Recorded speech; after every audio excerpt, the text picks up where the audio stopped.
силер мына көп азыр жазганда интернеттен, гезитте мен ар дайым окуйбуз.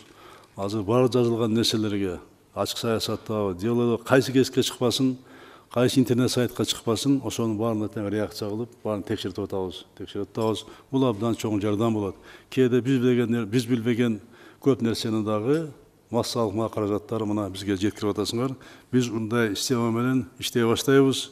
Сиздер эми баягы массалык каражаттары коомго туура жеткирип, эл менен бийликтин ортосунда көпүрүлүп отурган орган мына сиздерсиздер.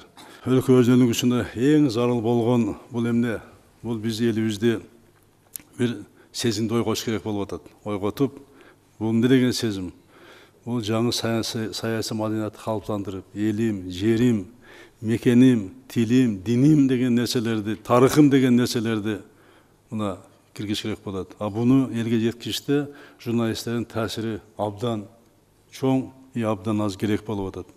Мына көп мезгилде чынын айталы, саясий интригалар, ушактар мына көп болуп, ошол нерсени токтотуп деп бир сунуш кездетилем, мамлекеттин өнүгүшүнө чогуу иштеп, чогуу жардам берип, анан эгерде ошондой маселе чечилбей атса, ушундай форматта жолукканга мен ар дайым сиздер менен даярмын.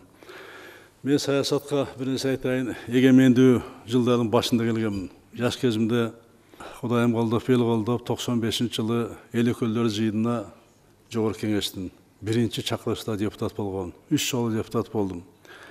Мына ошо эгемендик алгачкы жылдарында саясатчылар дагы, журналисттер дагы сөзгө, убадага бек болчу да, бек болчу, аяр этияттап мамиле кылчу. Мына кийин демократия күчөдү, эркиндик болду, бирок ошол аяр мамиле жасоо артта кала баштады да. Мына бара сайын саясатчылар атка алган убадан элге барганда шайлоосун бере баштады.